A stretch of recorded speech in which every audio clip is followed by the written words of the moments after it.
Good afternoon, ladies and gentlemen. Thank you so very much for tuning in. We have a lot to talk about. Do not believe the fake news spin. The investigations in the House have ended because Democrats are taking over the House. Thank God. I'm glad I was wrong about that.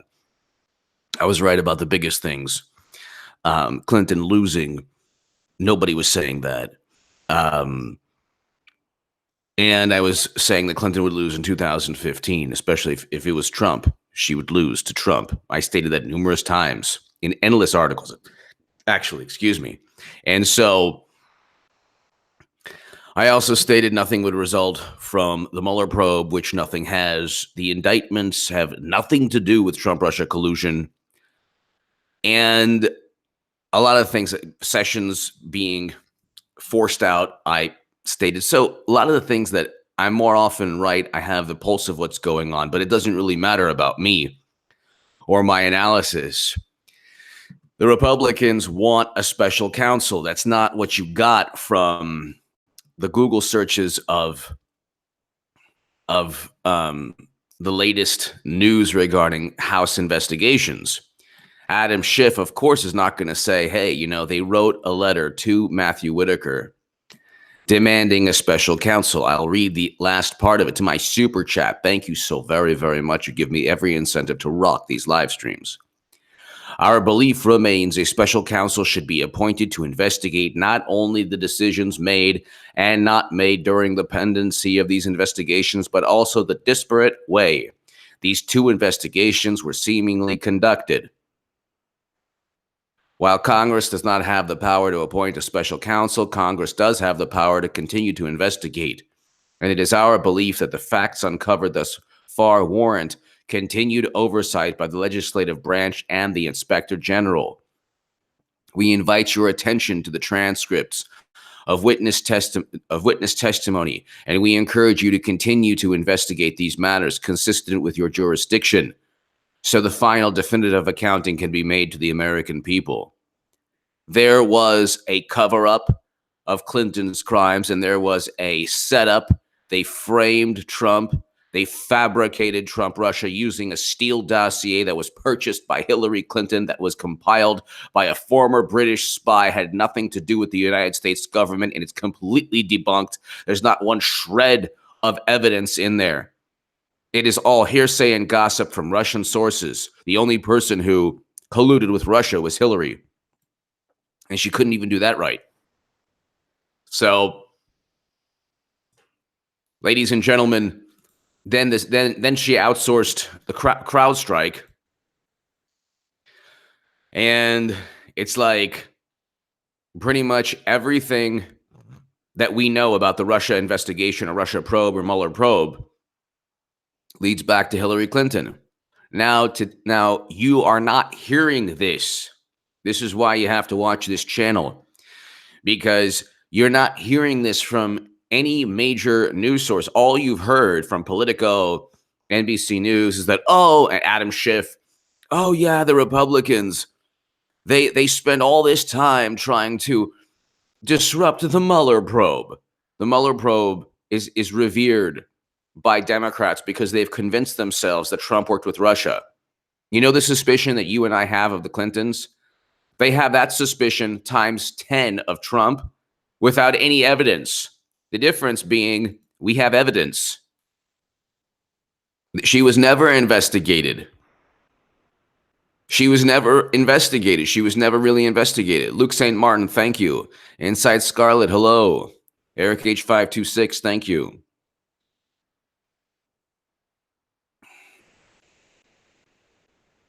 And so you have,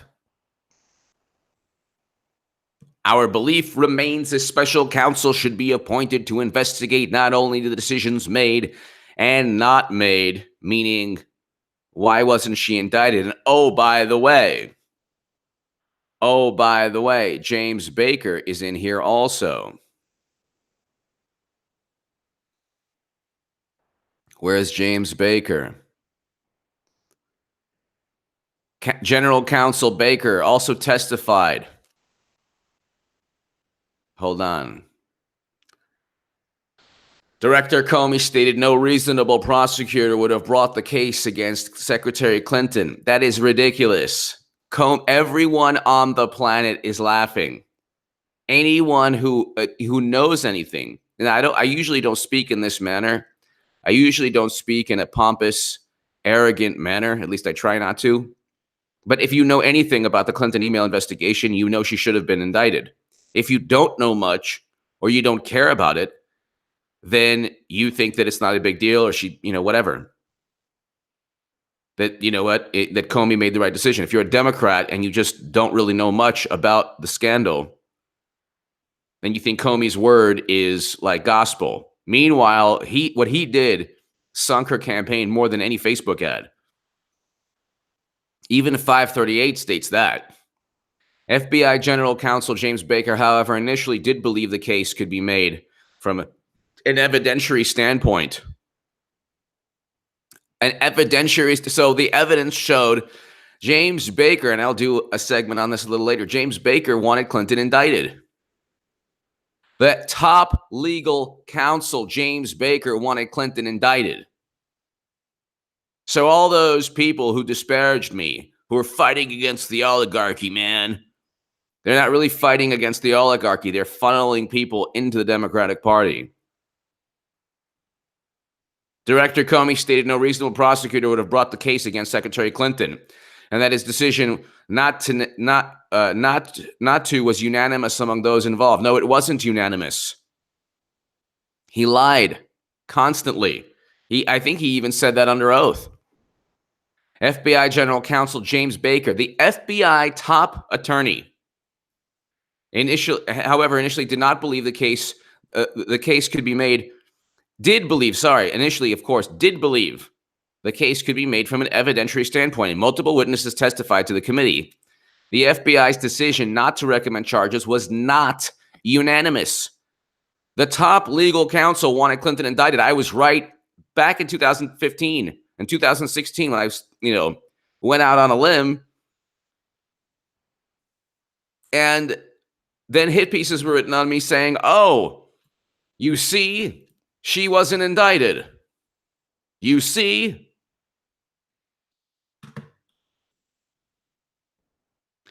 Our love, HA call to action. Make calls to support. Demand a second special counsel be placed in motion. Call E.G. Whitaker. Our love, thank you. That's a great car. What kind of car is that? It's awesome. Our love, thank you. Mark Wilkinson. I can read that letter all over and over again. Comey finally comes through. Mark, yes. Yes, Mark Wilkinson, thank you. Thank you, Mark, and our love. Yes. The letter is a great letter. Adam Schiff, whose past life was working at a stationery store, said, it's not a memo. It's not a dossier. It's not a report. It's not a letter. It's an email, really, when you think about it. No stationery, no nothing. Weak sauce. Nice. Our love. Very cool. Wow. Cool car. Mark Wilkinson, you're 100% right. I love to read that letter. And it is so much to this letter. I read the whole thing on my last segment. So people who want to watch my last segment, I read the whole thing. And then they go through each of the inconsistencies. There has to be a special counsel. Ladies and gentlemen, there's not going to be mass arrests and Gitmo, and there's not going to be tribunals, military tribunals. This is not a military trial. These people are not in the military. You can't have military justice for Hillary Clinton. Whereas it seems treasonous to you and me, it's not. It would be the Espionage Act, and it would be tried because the DOJ indicted her. At the end of the Clinton investigation, then Director Comey chose to depart from long-standing FBI policy and appropriated from the Department of Justice the final decision of whether to charge and prosecute. It was not his decision to make. That's the point. It was never his decision to make. He has to recommend or give evidence. And you see from the FBI and the Mueller probe, they are rabid. They are frothing at the mouth when they just want to prosecute. But with Clinton, it was so over the top in what they did. It was so over the top in terms of the cover-up. They didn't interview key witnesses, 17 witnesses. They didn't even force Brian Pagliano to testify. They didn't make Brian Pagliano flip and sing. How did she transfer the top secret intelligence? That's the issue. Nobody knows. Nobody knows how she transferred the top secret intelligence. Nobody knows. And then all you get is House GOP probe into FBI DOJ comes to an end. Well, it comes to an end because he wasn't, they're no longer going to be in the House. But the Senate Judiciary Committee, headed by Lindsey Graham,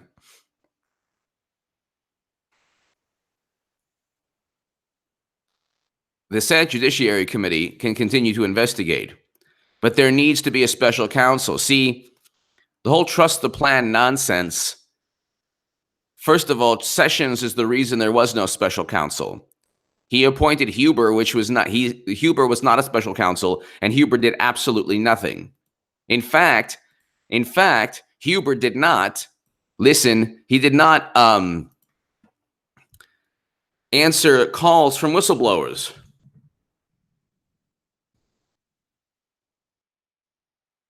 Did John Huber ignore complaints from Clinton whistleblowers? Clinton Foundation whistleblowers have come forward with hundreds of pages of evidence, Meadows says. December 6th. Where was John Huber to be found?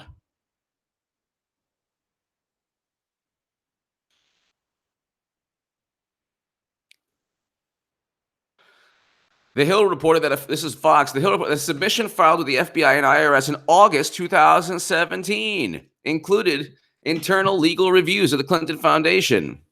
The reviews raised concerns about legal compliance and improper mingling of personal and charity business. Of course.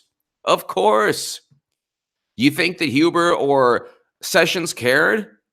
They were given hundreds of pages of evidence, and then just recently thousands of pages of evidence regarding the Clinton Foundation.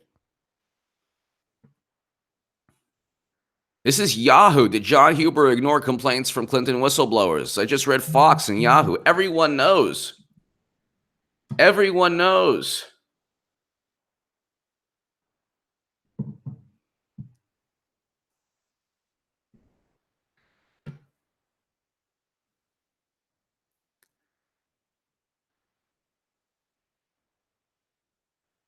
So it's like you keep the people, like so many people are being told to trust. It's Conditi. I wonder what the likelihood of special counsel is now. Goodman freezing today in West Texas. Very cool. Happy New Year and Merry Christmas to you in West Texas. I'm actually going to build my Second Amendment channel big time this year, starting in January. Hopefully before January, I can get to the range. It's Conditi. Thank you. The likelihood, I don't know. I hope it happens. I'll be talking about it. I'll be focusing on it because this is a glimmer of just, it's kind of like a quarterback looking and saying, okay, you know what? That defensive back is playing a little bit too close to the wide receiver.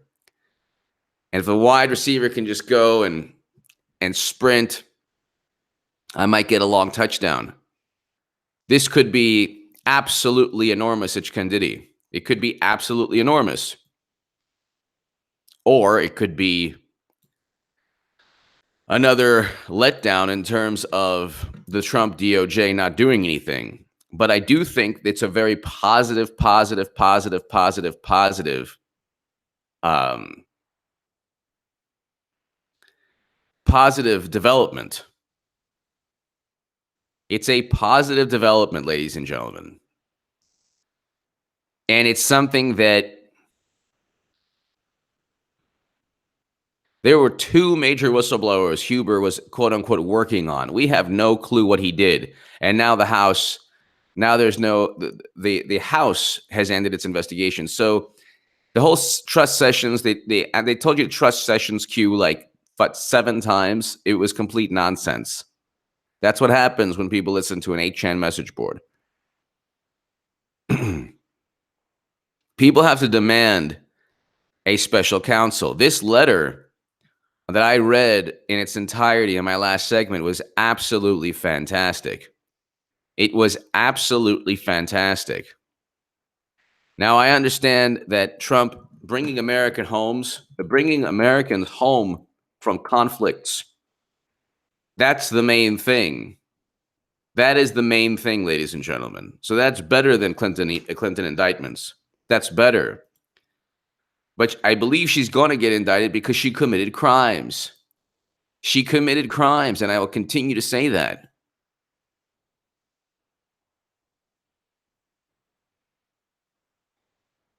She did commit crimes.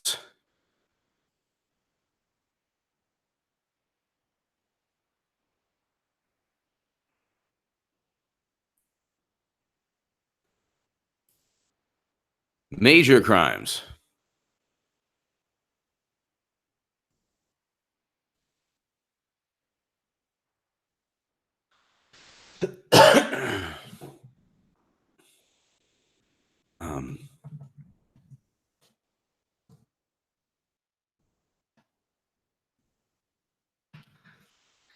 Now let's go and look at the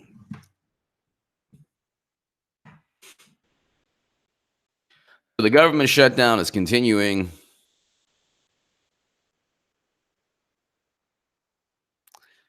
And here it's like media sneer at Melania Trump's fashion choices, fawn over Michelle Obama. So, I mean, it gets to it.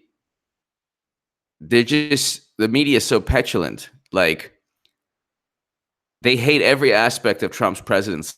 They don't give Trump a break. Not even the first lady. They don't even give the first lady the respect she deserves. I mean, that's why I think that Trump has to turn the tables. I know that he's focused on. See, Trump is doing what he needs to do to run the country. The problem is, and he's doing something that this is the reason I liked Bernie. I was the biggest Bernie Sanders booster on the internet. That's the reason. Because I wanted somebody to bring home Americans from never-ending counterinsurgency wars. There will be indictments. I just don't know when. And I understand that Trump is he's doing what he needs to do, and he's fighting now for the border wall. And there has to be some initiative from people around him to do the right thing. He has Matthew Whitaker now. He has Matthew Whitaker. Thank you, T-Raz. Thank you. And the thing is, it's just a matter of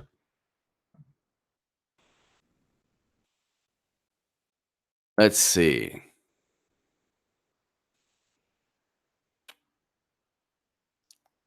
Top Justice Department lawyer resigns. Latest to step down.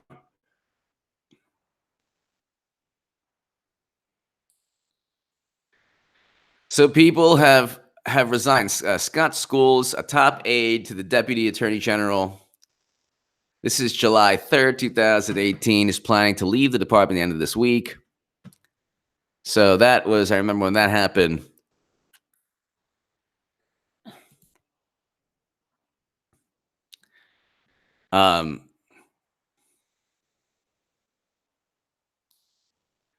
DOJ officials. So, I mean, Jeff Sessions resigned, which was amazing. Justice Department number 3 official. This was earlier this year, Rachel Brand. So you had all of these people resigning. You know, Matthew Whitaker takes over.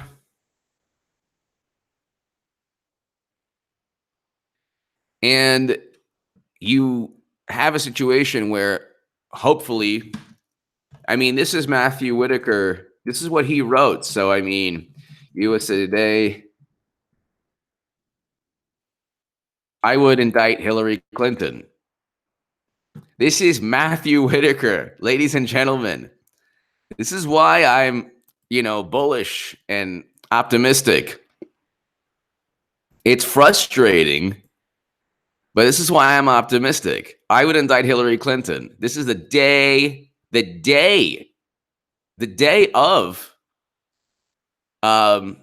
this is the day of Comey's press conference where he, quote unquote, exonerated Clinton. According to FBI Director James Comey, this is Matthew Whitaker. This is the current Attorney General in USA Today. All right. I'll give you the link right here, ladies and gentlemen. Here's the link to USA Today. Here's the link.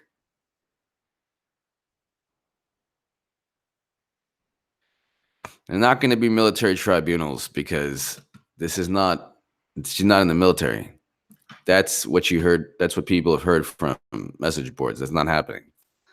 What'll happen is indictments around Clinton and then Clinton eventually. But it'll happen through the DOJ, not the military. I would indict Hillary Clinton. Opposing view, FBI director judgment was that no reasonable prosecutor would bring the case. I disagree. This is the current Attorney General. According to FBI Director James Comey's statement on Tuesday, former Secretary of State Hillary Clinton could have been charged with violating several different code sections, and he detailed the evidence that supports bringing criminal charges. Yet, Director Comey's judgment was that no reasonable prosecutor would bring the case. I disagree. This is Matthew Whitaker. I disagree. I believe myself to have been a reasonable prosecutor when the facts and evidence show a criminal violation has been committed. The individuals involved should not dictate whether the case is prosecuted. One statute that Secretary Clinton could be charged with violating is 18 U.S. Code Section 793F. How many times have you heard me state this statute? Under this section, a prosecutor must prove that the person had lawful possession of information relating to national defense. Through gross negligence, that person permits that information be removed from its proper place of custody or given to someone else or lost or stolen. They lost a laptop in the mail. UPS, FedEx, we don't know. Actually, it's USPS.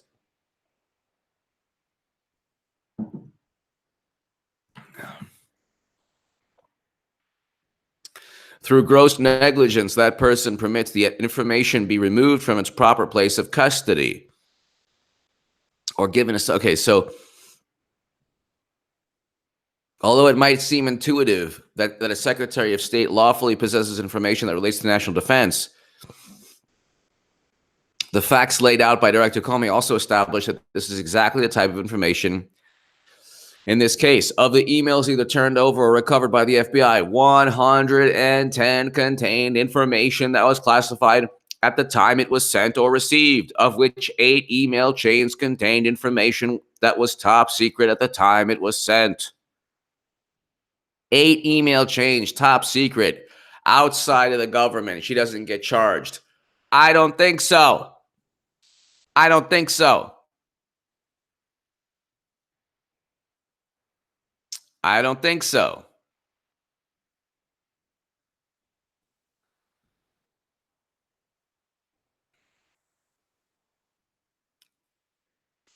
And a reasonable prosecutor may. The fact also shows it was gross negligence when she removed the information from the State Department security. Secretary Clinton made the decision to use a personal email system, one that had inferior security to the State Department or even another commercial vendor's email service, a reasonable prosecutor may ask if on numerous occasions an unknown State Department employee had taken top secret intelligence from a secured system, emailed that information on a Gmail account, and stored the information on a personal server for years. Would that individual be prosecuted? I believe they would. They are walking even on eggshells calling out James Comey because the reverence, the allegiance, the deference to government is, even with a good guy like Matthew Whitaker, it's just too much. They don't want to call him a criminal. They can't do it. Well, the honorable gentleman. It seems that Hillary Clinton, if the tables were turned, if somebody else transferred top secret intelligence outside the United States government, it would seem, possibly, that they would be indicted. Gee, you think? You think? So you have the new Attorney General wrote this article right here.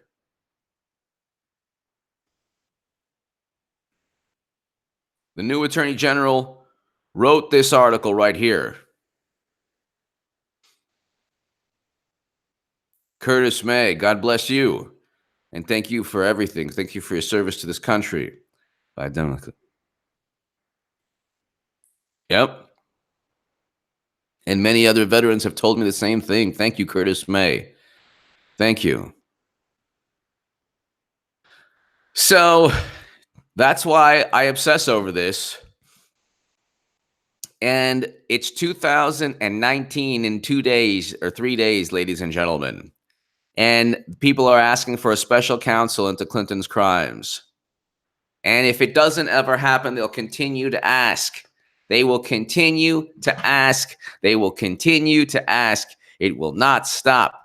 It will not stop. They're going to continue and continue and continue and continue. And I am just a small voice in all of this. I take backstage to, I'm second fiddle to 10th fiddle, whatever, to Tom Fitton, to Sarah Carter, to John Solomon, to Kimberly Strassel, to Paul Sperry, to a whole bunch of people, Dan Bongino, to just a whole bunch of people. There's about 7 to 8 to 9 people, and including myself, you could say, after those people.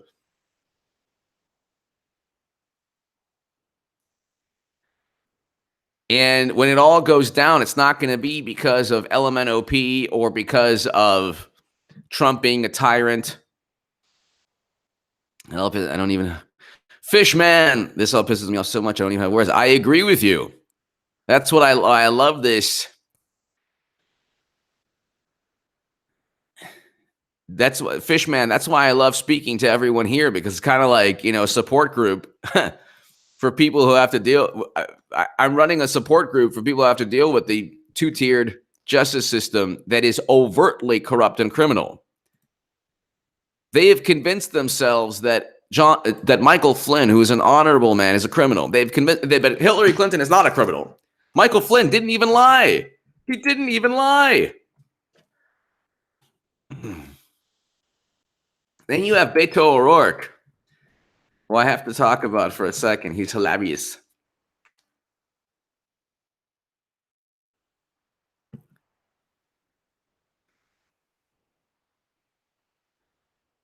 Then you have Beto ORourke.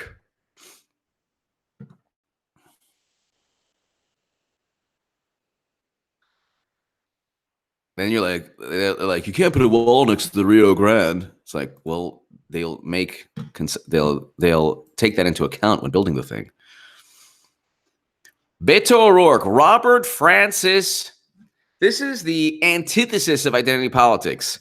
So all we hear is, oh my God, we can't have this certain type of individual. We can't have this certain type of individual. Why are we having this certain type of individual? Robert Francis. Here comes Robert Francis. No intersectionality there. Robert Francis Beto ORourke is an American politician and businessman serving in the U.S. representative for the 16th congressional district since 2013. ORourke was the Democratic Party nominee for Texas race, losing to Republican incumbent Ted Cruz.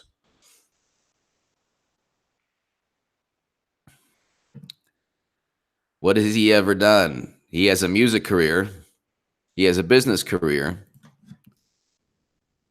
What about drunk driving? What's going on there? How's that one?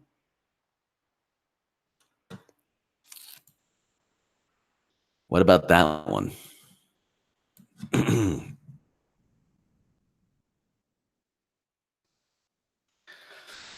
Police report details. Beto ORourke's 1990 DWI arrest. HoustonChronicle.com.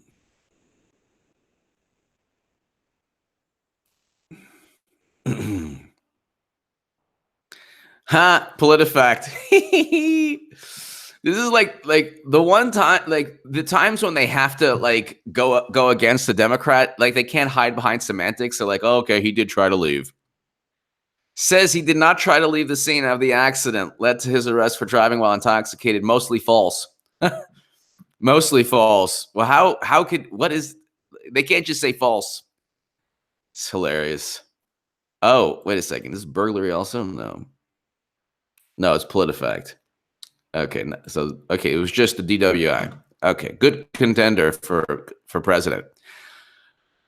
Police report detail Beto ORourke's 1998 DWI arrest. And he's thin. He wears he's just a great icon of the left. Oh my God. Trespassing at UTEP. I have to look that up. That's so awesome. I gotta look that one up. Hold on one second. Hold on. Let me just continue reading this thing. So this is the hope of U.S. Representative Beto ORourke has long owned up to his drunken driving arrest 20 years ago, describing it in the Houston Chronicle San Antonio Express News op-ed piece early this year as a serious mistake for which there is no excuse. So, although the arrest has been public knowledge, police reports of the September 1998 incident, when the Democratic Senate candidate had just turned 26, shows that it was a more serious threat to public safety than has previously been reported. State and local police reports obtained by the Chronicle and Express News show that ORourke was driving drunk at what a witness called a high rate of speed in a 75-mile-per-hour zone. Wow. On Interstate 10, about a mile from the New Mexico border, he lost control and hit a truck, sending his car careening across the center median into oncoming lanes. This is a winner here. The witness who stopped at the scene later told police that ORourke had tried to drive away from the scene. Where? Into oncoming traffic? ORourke recorded, oh, wow, 0.136 and a 0.134 on breathalyzer above a blood alcohol of 0.10, the state legal limit at the time. He was arrested at the scene and charged with DWI, but completed a court-approved diversion program and had the charge dismissed. So this is not condemnation of him as a human being. People make mistakes. This is condemnation as a leader. Sorry, I don't need a leader with a DWI. I don't need a president with a DWI. Now, then the response from the left will be, what about Trump? Or what about Bush? Yeah. Okay. I still don't need a president with DWI. Who tried to leave the scene when his car careened into oncoming traffic. I'd rather have Trump, who doesn't drink, and he just, has romantic involvements with beautiful women. What's wrong with that? I understand what is wrong with that if you're married, but, I'd rather have Trump and his cheeseburgers than Beto O'Rourke and, the Long Island iced tea or whatever.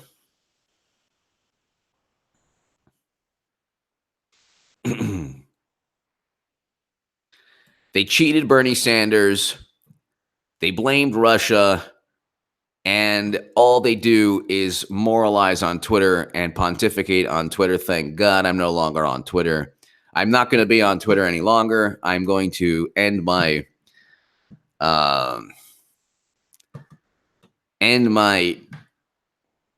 disharmonious relationship on Tuesday.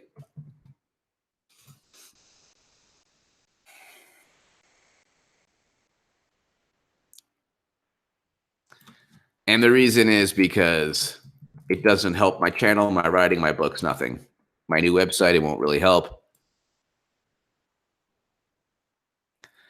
And it's just regarding Whitaker, will he stay true?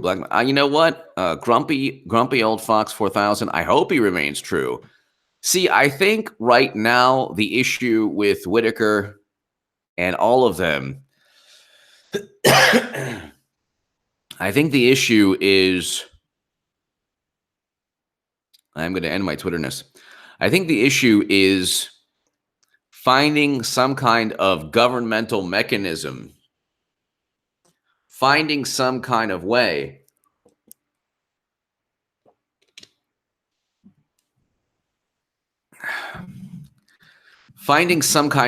to get it done.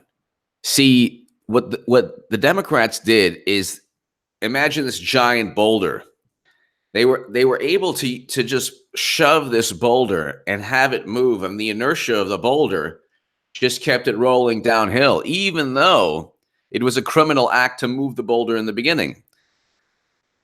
Doesn't matter. The inertia, the momentum kept it rolling and rolling and rolling and rolling. And that's the government. Even if investigations are started under false pretenses, under a Steele dossier is complete rubbish that's purchased by a candidate trying to hurt another candidate, Clinton trying to hurt Trump. What happened was they can all, gosh, golly gee, we have to, we have an ongoing investigation. This is an ongoing investigation. This is an ongoing investigation. What do you know? Oh, it's an ongoing investigation. It's an ongoing investigation. So they legislated, or they utilized the power, the weight of the U.S. government to just set up Trump, to hurt Trump. Patriot 95. HA, do you worry that the media, Russia hoax, and nonstop 24/7 hate fest on Trump and the right will weaken Trump's chances? I do worry about that, Patriot 95. I do. Seems like Trump needs to get the upper hand here. 100% Patriot 95. Happy New Year to you. Merry Christmas. Thank you for always watching. Yes, I do think that it's a problem. I do think it's a problem. I think it's a problem, and Trump needs to turn the tables, because you have too many people believing. There's too many people on the left that don't see, that aren't forced to face their own criminality. There are too many people on the left who think that they're pristine. Even with, whereas you and I and everyone here, we know of the Clinton crimes. The people on the left are like, oh, they're not that big of a deal, and Trump is worse. The opposite is true. The opposite is true. They fabricated Trump crimes. There's no evidence, still to this day, of Trump-Russia collusion. There's no evidence he colluded, because he didn't. And it's not even a crime. Meanwhile, you have a top secret intelligence outside the U.S. government, case closed. That leads to, there is no way to get out of that as a crime. Then it leads to the bribery and racketeering regarding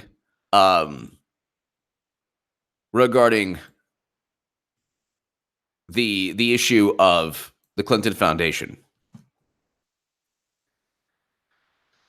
But this is hilarious. New York Magazine, why the Bernie movement must crush Beto O'Rourke. Because they're afraid of Beto O'Rourke already. Because they know, like, the smart people on the left, not many of them, know that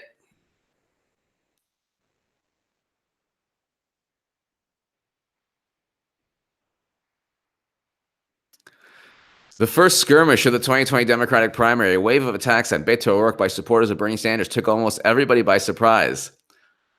So David Sirota didn't attack Beto O'Rourke. He actually brought up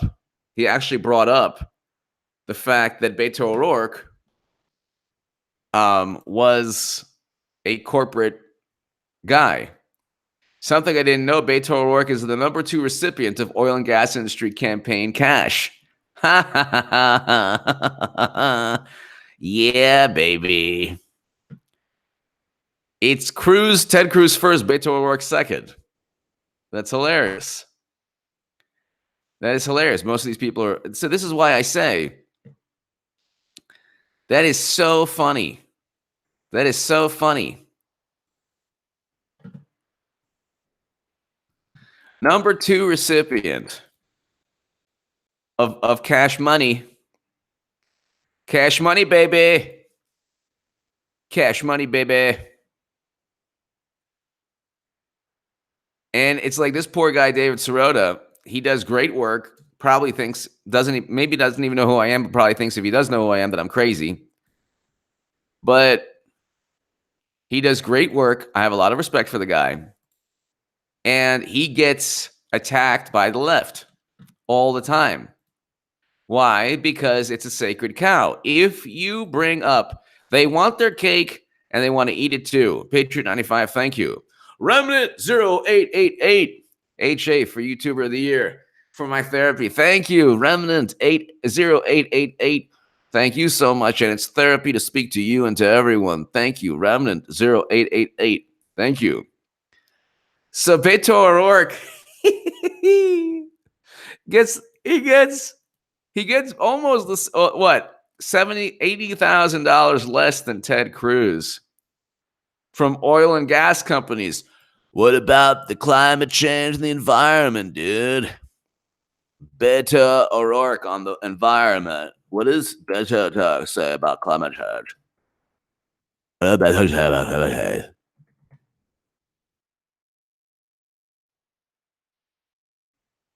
Oh. Beto O'Rourke asserts man-made climate change is a fact in a heated Texas Senate debate.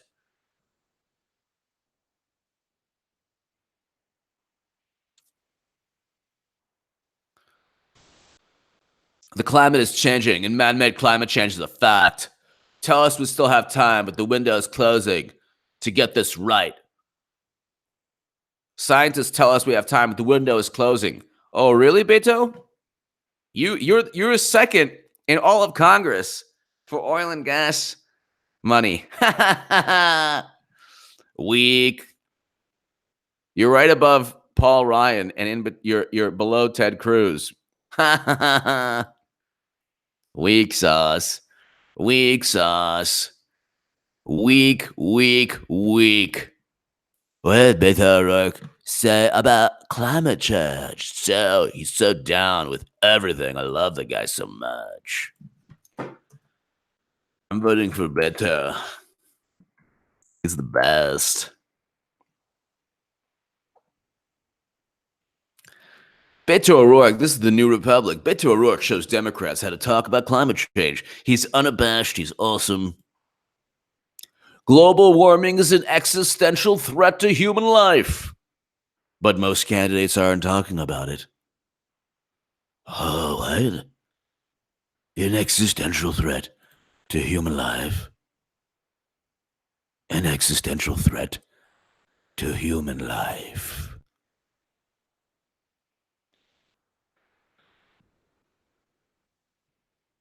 Oh my God.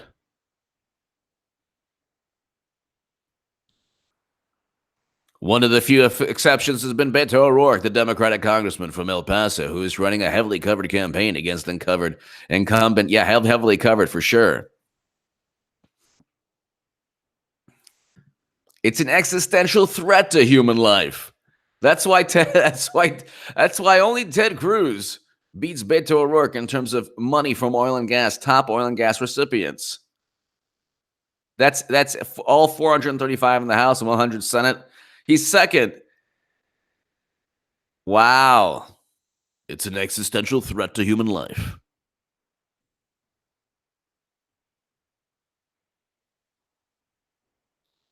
But he's good looking, he's thin, and he has a Spanish nickname which makes him intersectional somehow. What is intersectional politics? This nonsense. Intersectionality. The interconnected nature of social oh yes, race, class, and gender that apply to a given individual group regarding an overlap of system discriminations or advantages. Well, thank goodness Beto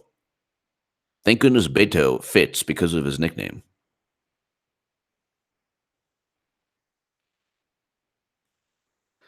So you have all these groups lumped together that hate each other.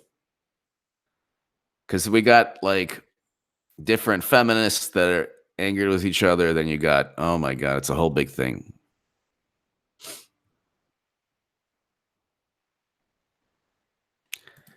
How does Beto O'Rourke fit in intersectionality? How does Hillary Clinton fit in this? I want to know. How does Bill Clinton fit? How does Joe Biden fit? Gee, makes you wonder what the foundational principles are for these lofty theories. Makes you wonder if Democrats are maybe utilizing the intelligentsia against their own constituents. I don't know if that's happening. You didn't hear that from me.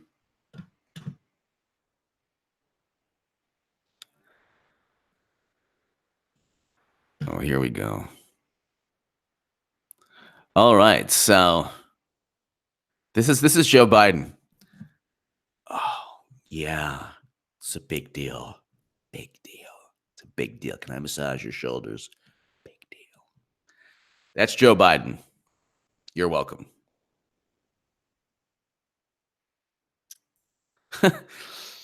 Let's see.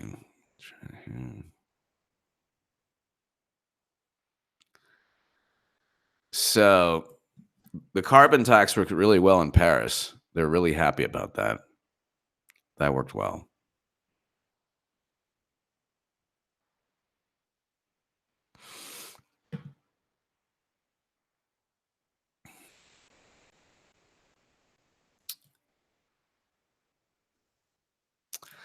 Ladies and gentlemen, Ellie, thank you. Ladies and gentlemen,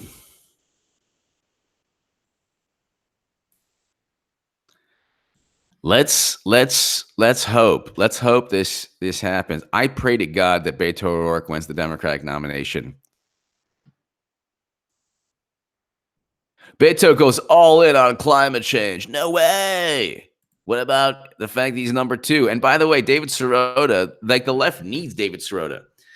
But of course, they just go all in on him.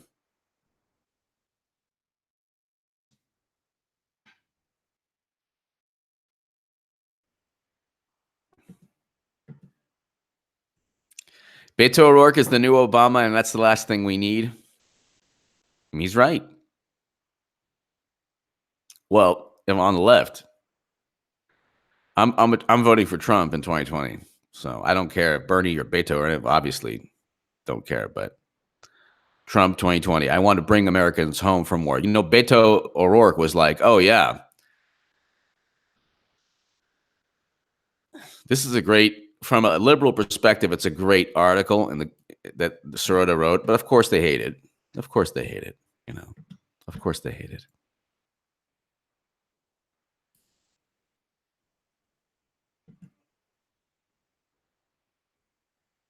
Beto O'Rourke frequently voted for Republican legislation, analysis reveals. I am just going to watch. Look, one reason that I know Trump is going to win, even though it could come close if he doesn't turn the tables, is the Democratic primary is going to be like, you remember the WWF with the battle royals? It'll be a battle royal, but like more, it'll be like 50-60, just Andre the Giants.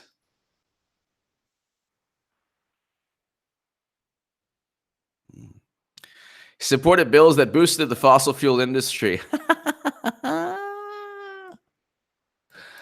That is so funny. That is so funny. I love it. I always knew they were fakes and phonies. I always knew the Democrats were fakes and phonies. And phonies and fakes and phonies and fakes and phonies and fakes. I always knew that. Cage match. Oh my God. Ladies and gentlemen, start your engines. Ladies and gentlemen, thank you so very much. God bless. Thank you. To my super chat, thank you so very much. I'll be back later today. Thank you, Luke St. Martin. Thank you. The table has been set. The writing's on the wall. They have to just now run with it. They have to run with it. They need a special counsel, ladies and gentlemen. Republicans have demanded a special counsel to Matthew Whitaker. Let's see what happens. I'm hoping for the best. This new year, this 2019 is going to be awesome. Thank you so much. Have a great day.